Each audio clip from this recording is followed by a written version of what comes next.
Hey TSS fam, Megan here, and I'm so excited to be sitting here with my friend Claudia Sulewski. She is an actress, she is a founder, of course, Cyklar. We're so excited to chat all things Cyklar. Yes. So thank you for being here. Oh my gosh, thank you so much for having me. We just did a 10-minute workout. We did, and I needed to catch my breath, drink some water, pout the face a little bit because you guys, it was a lot in 10 minutes. You can do a lot in 10 minutes. Yes, you can. Yes, you can.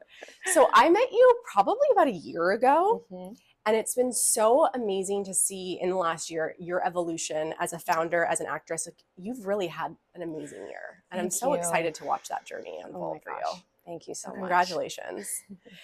Let's just jump in. Like, tell me your story about Cyklar. Like, how did that come to be? Yeah, when I first started building Cyklar, the thing that I knew just starting right off the bat, I wanted to create a product that delivered on performance and experience, meaning combining skincare ingredients for the body while also providing this sort of like sensorial, luxurious experience. Because I think part of self-care and taking care of yourself is surrounding yourself and luxuriating in products that inspire you and encourage you to take that time towards yourself and take care of yourself. And the word Cyklar is inspired by cycle, which can really apply in so many different ways when thinking about self-care and beauty and wellness, whether it's, your daily rituals to the cycle of taking care of yourself. And for me personally, my journey with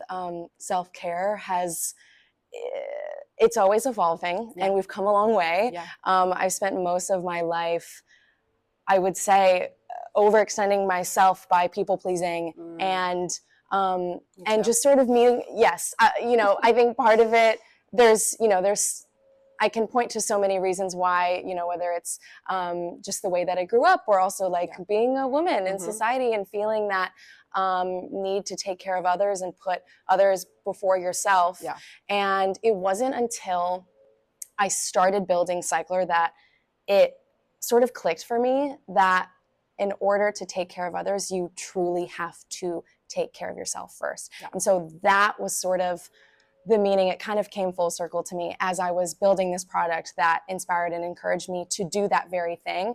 And so Cyklar is sort of based on that sentiment and that sort of cycle of like what you put in, you get back, Well, and I love that sentiment too. It's like putting your oxygen mask on first before you help anyone else. It's so important, like taking time, whether it's moving your body or taking your time to put on a beautiful lotion or even in a shower, like that shower gel. Like, it's just those small moments that I think add up.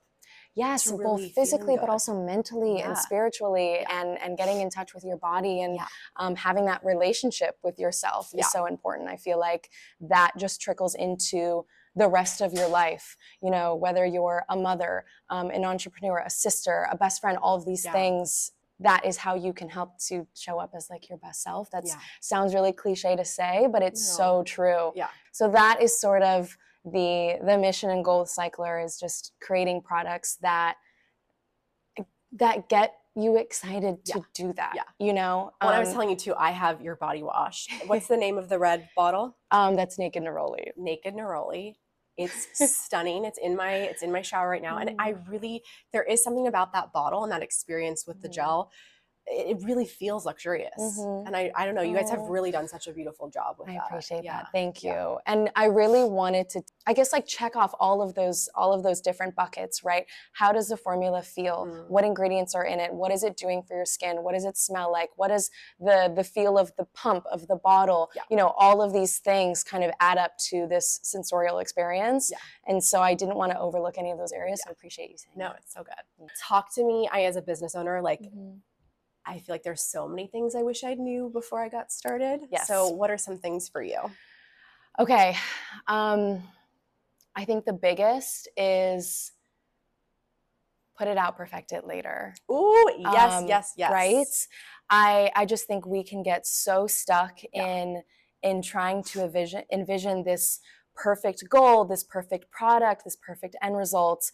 That really happened with my first SKU. I wanted to perfect it. And I think the ability to then be able to take feedback, refresh, pivot, all these things. I think that is ultimately what brought my brand to the next level. Yeah. And seeing it really as like this ball of clay, Yeah. and letting it sort of discover itself and figure out and find itself, you know? And I think that is, one of the biggest lessons that I've learned so far. For sure. Like, it's your baby. You want it to be perfect, but like, just get it out there. Yeah. And like, just start. Your community is going to give you feedback. Right. So, they will.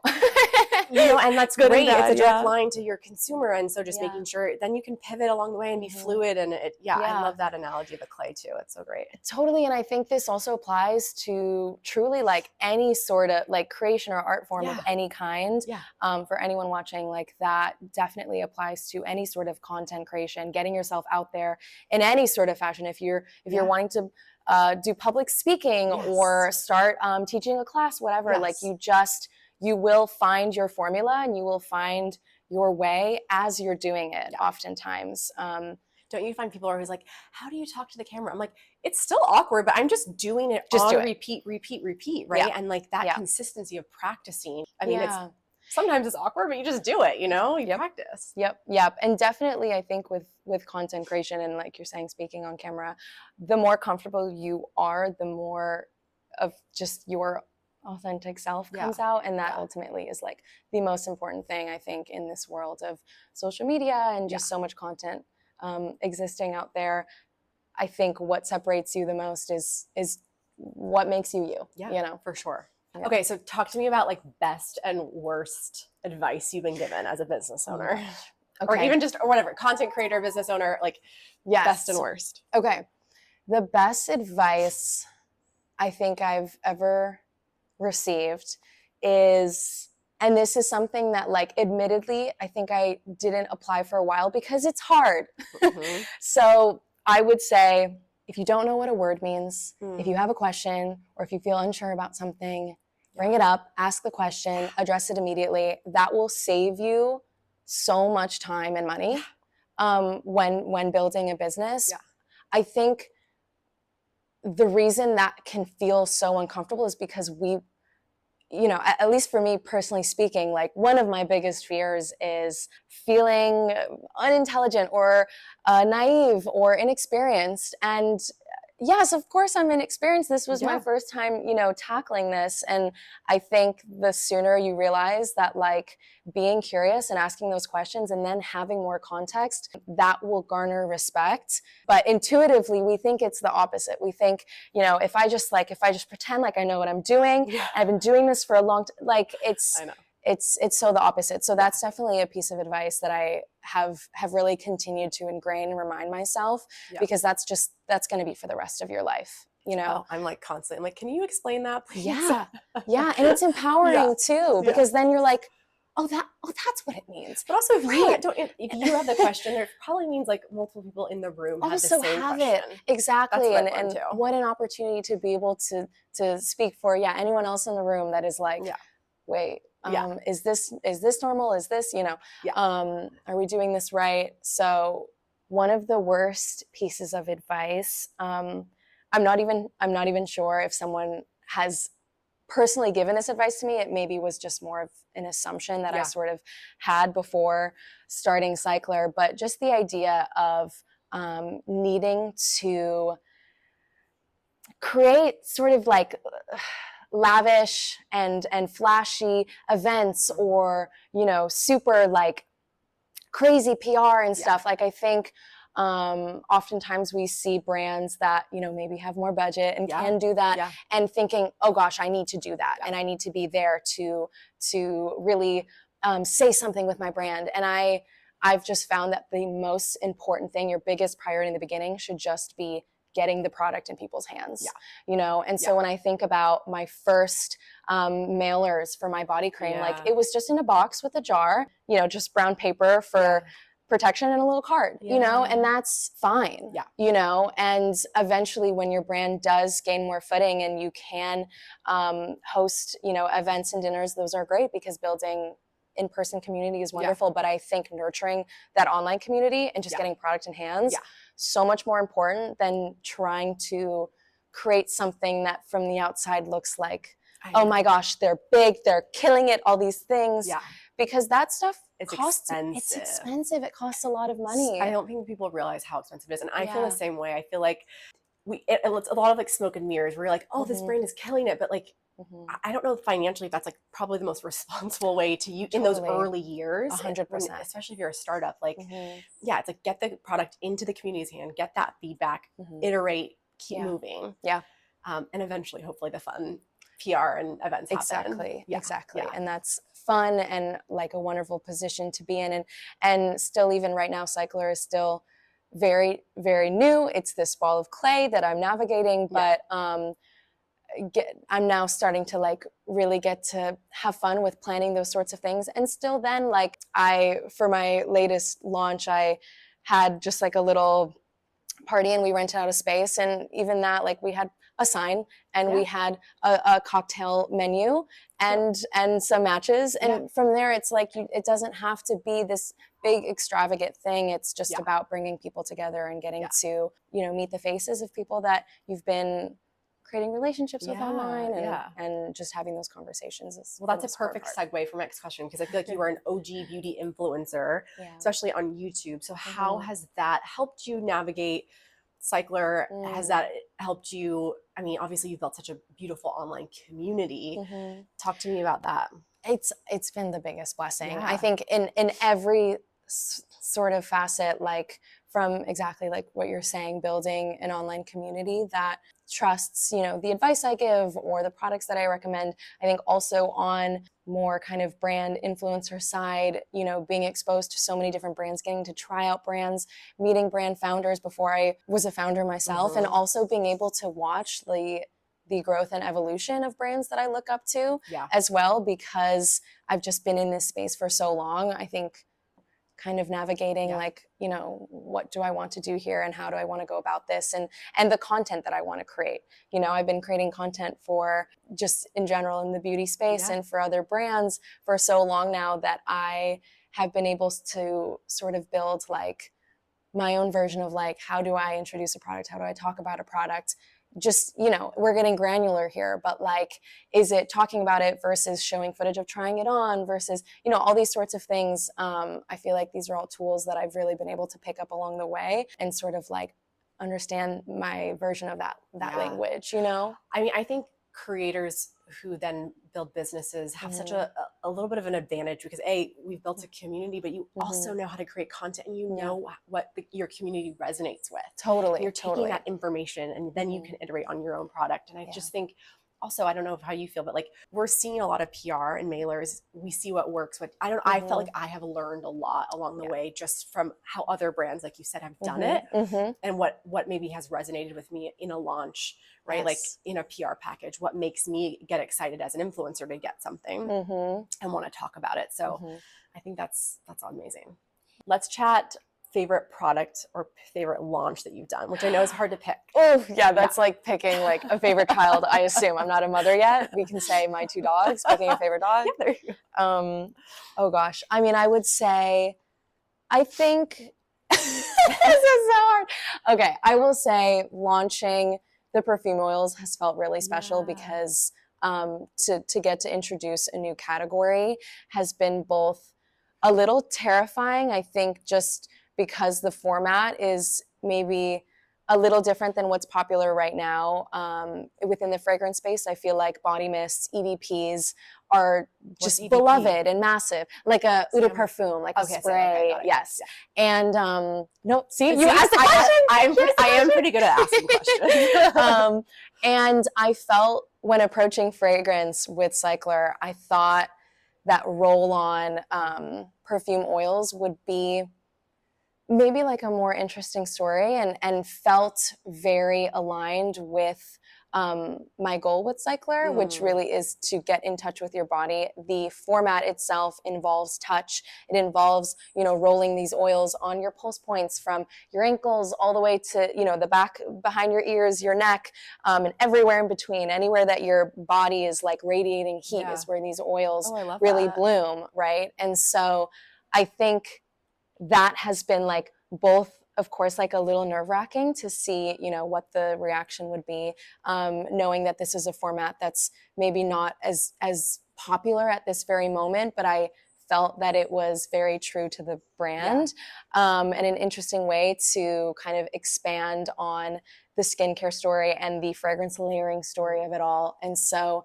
that has been very, very exciting to now kind of watch, you know, trickle into people's homes and hands and wrists. I also think it's something like, I don't know why, there's something about a mist or a spray that I don't want to put into my handbag, but there's something about an oil or a roll-on that is a little bit more like I can take you with me, which I like.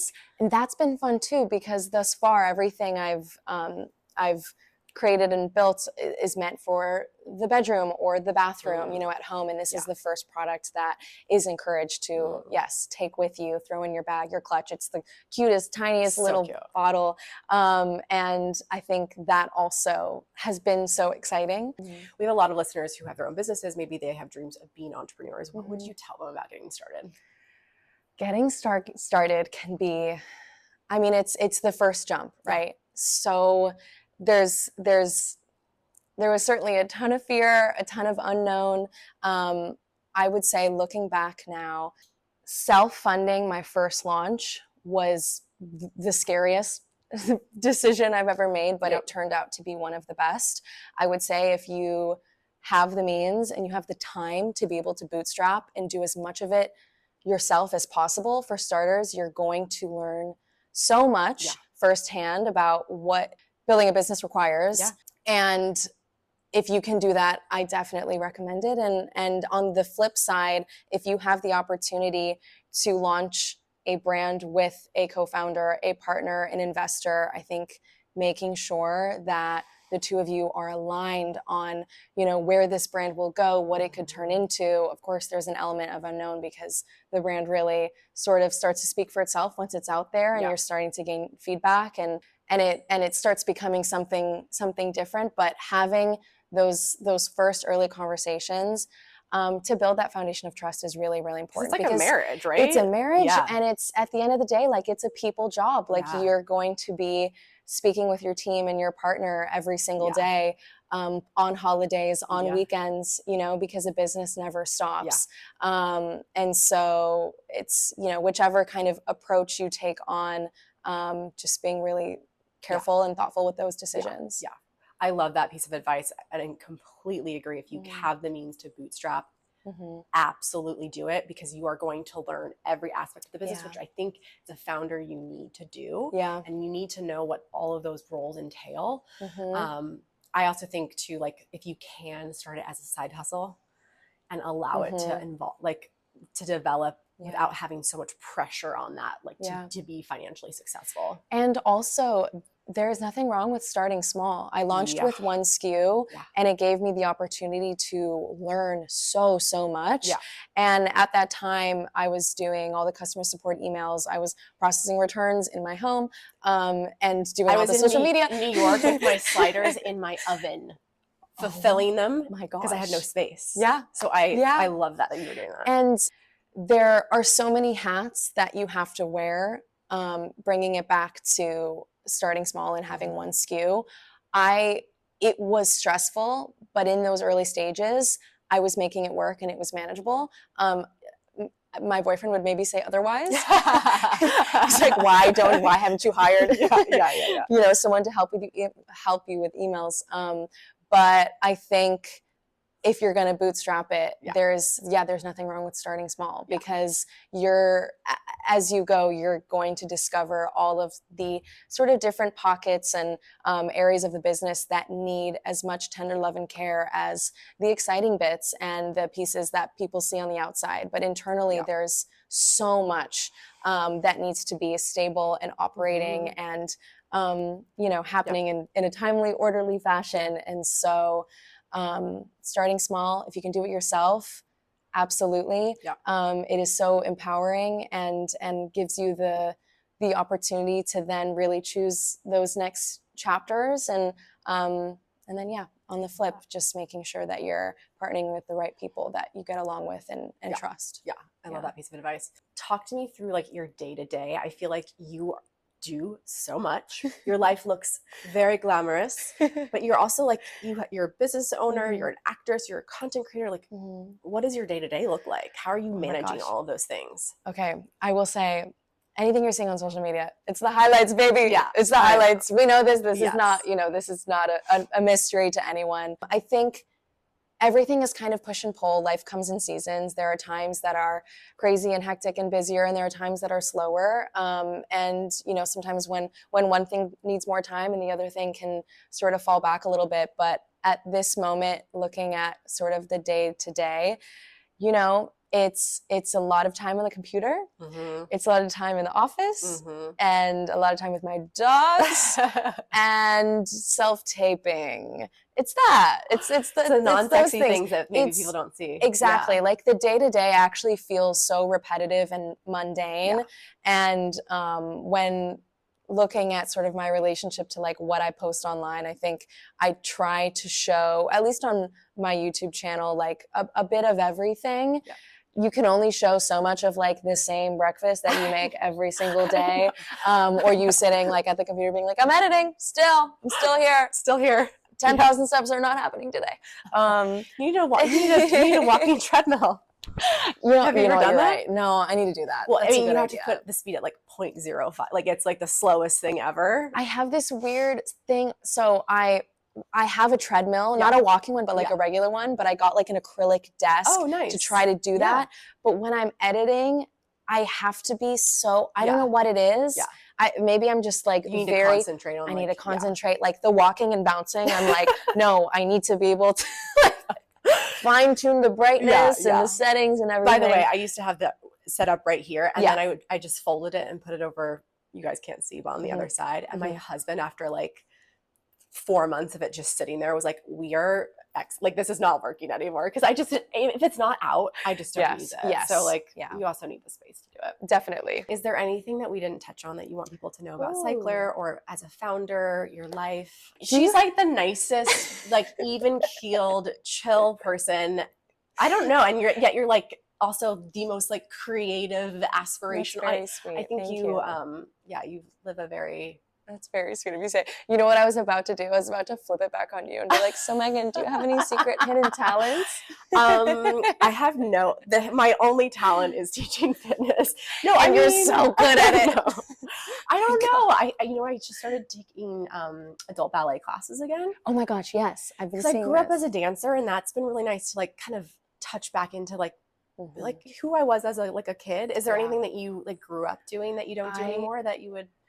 I grew up, yes, I've bored people with this content, but I love to pickleball. I grew up playing like tennis. So it sort of feels like the easier, more conversational version of tennis. Yeah. But are you danced, right? You've got great rhythm. I have danced, like I did a few like classes when I was younger. Now I actually love to interpret dance on my living room carpet, specifically to FKA Twigs.